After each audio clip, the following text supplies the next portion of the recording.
Welcome my friends. Thank you very much for visiting my house. Listen the history of the walking street, and I will also show you what is happening inside the walking street and watching the beautiful sight at Walking Street Fields Avenue, Balibago, Angeles City. Fields Avenue, Balibago, Angeles City. Fields Avenue is the name of a major street running through Balibago area of Angeles City in the Philippines. It is the center of the red light district and the bar scene of the biggest entertainment district of the Philippines.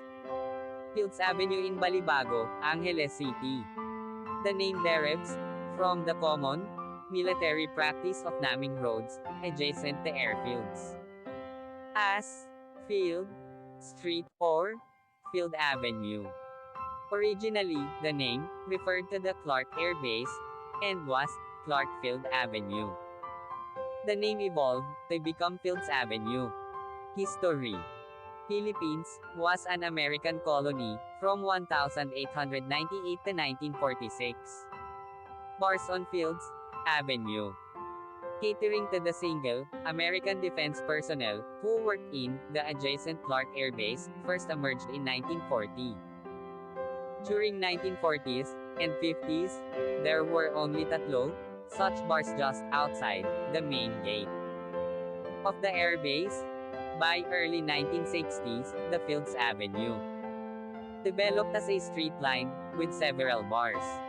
From November 1955 to April 1975, America fought Vietnam War. As the number of American troops in this war grew, more and more forces were deployed at Clark Air Base or routed through it. This led to a proliferation of bars, lieve bands, and prostitution, the latter mostly by young Filipina women, most of them either teenagers or 18 hanggang 55 years old. By the 1970s, there were more than 150 bars and prostitution joints along Fields Avenue.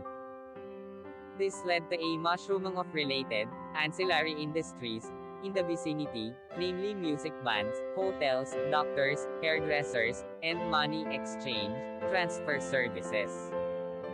In its heyday, Fields Avenue provided direct or direct employment to nearly 20,000 Filipinos, including plumbers, electricians, and security guards.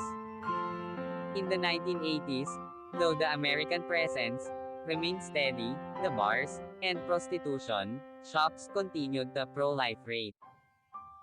Many bars and prostitution dens were owned by Americans, as well as local politicians, thus leading to a nexus between the locals, politicians, and American military and ex-military personnel. With the withdrawal of American Defense Forces from Clark in 1993, many of these establishments changed hands, but continued to do business.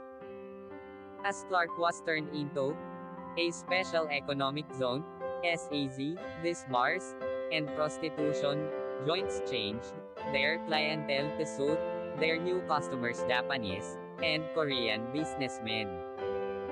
Restaurants serving food from these countries began to appear, and signboards in these languages were put up.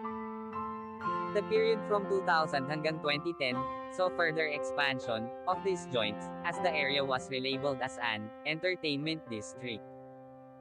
While prostitution was officially banned, girls working here were simply redesignated as guest relations officers (GRO), and prostitution continued in practice. Since then, bars and prostitution joints have continued to proliferate and expand. The extent of these establishments has continued further on both sides of Fields Avenue, and many smaller streets of Fields Avenue also sport smaller such establishments. In 2010, a section of Fields Avenue, at the end where it meets the MacArthur Highway, was named as Walking Street, mimicking Walking Street in Pattaya. This section was made pedestrians only, with road traffic banned from 6 p.m. to 6 a.m. People arriving by air either take a taxi, direct to hotel, or a jeepney, to Main Gate Jeepney Terminal, located between the North SM Mall, Fields Avenue to South, and Bayanihan Park to East. Those arriving from Manila by bus, ask the driver to drop them off at the corner of Fields Avenue and MacArthur Highway, or alight at Capas Angeles Transport Terminal, which is also walking distance from Fields Avenue and the MacArthur Highway.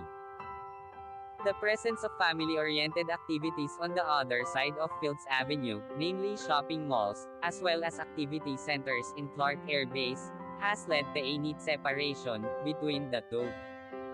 Fields Avenue tends to cater more to single foreigner men, and sometimes women too, with at least 5 bars, featuring gigolos and gays, while the rest of Clark caters to family-based entertainment. Fields Avenue remains among the safest streets in the region, with restaurants and hotels. Fields Avenue has the largest density of hotels in Philippines, catering to all budgets, from a large number of 2-star and 3-star hotels, right up to a select few luxurious 5-star hotels. Many of the bars and hotels in Fields Avenue have restaurants attached. Fields Avenue has among the largest variety of restaurants in Philippines, with cuisines ranging from European, continental, Japanese, Korean, Australian, and a select few restaurants serving Indian, Arabic, and Filipino food. Restaurants tend to have long opening hours, most of them open late and close late, up to 4 a.m., though a reasonably number of them open early, around 7 a.m. A few restaurants are open 24 hours.